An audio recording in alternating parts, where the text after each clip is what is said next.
Hi friends, I'm going to tell you an absolutely amazing story about the most incredible piece of jewelry in the world, which turned the ideas of luxury upside down and became a true legend. Imagine this picture. The richest Indian Maharaja arrives in Paris like a king from a fairy tale. He brings with him 320 suitcases and a fleet of 20 cars, including the latest Rolls-Royce. This man, Bhupinder Singh of Patiala, was so rich that his 5 wives wore diamonds as if they were ordinary beads.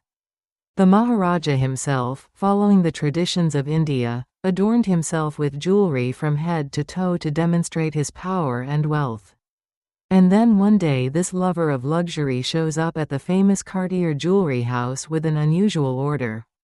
He pulls out an old box filled with crumpled newspaper clippings, and inside are real treasures, rare gems and jewelry.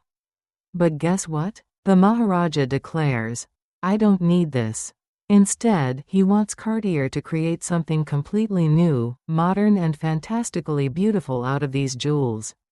This work took 3 years. And the result has exceeded all expectations. The jewelers created a whole collection of jewelry, for the turban, bracelets for hands and feet, rings, even jewelry for the nose. But the main masterpiece was an incredible platinum necklace consisting of almost 3,000 diamonds. And in the center was a huge yellow diamond weighing 234.6 carats, the famous De Beers, which is considered the 7th largest in the world. Imagine. This stone was the size of a golf ball. The necklace was complemented by the rarest Burmese rubies, and several rows of diamonds created such a breathtaking effect.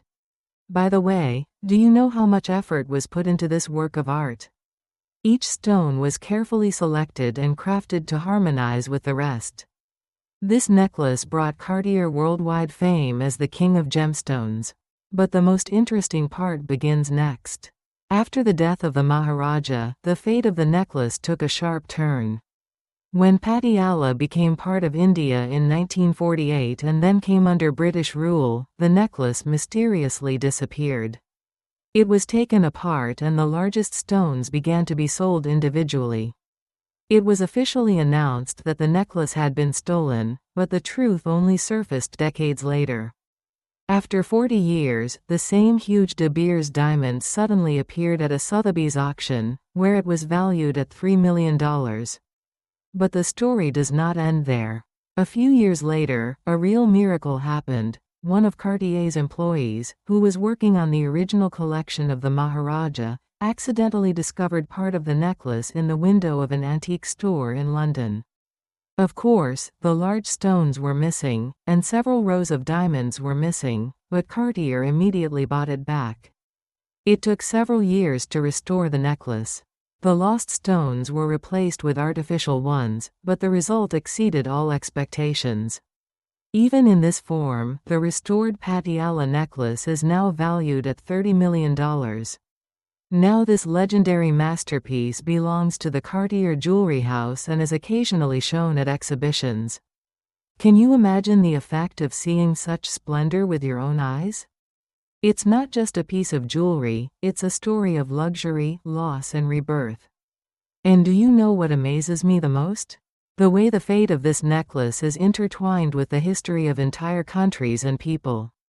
From an Indian Maharaja to a London antique store, each stage of this story is like the plot of an adventure novel. Well, this is the story of the most expensive necklace in the world. If it impressed you, do not forget to put a like and subscribe to the channel. I will be glad to meet you again and even more fascinating stories. See you soon.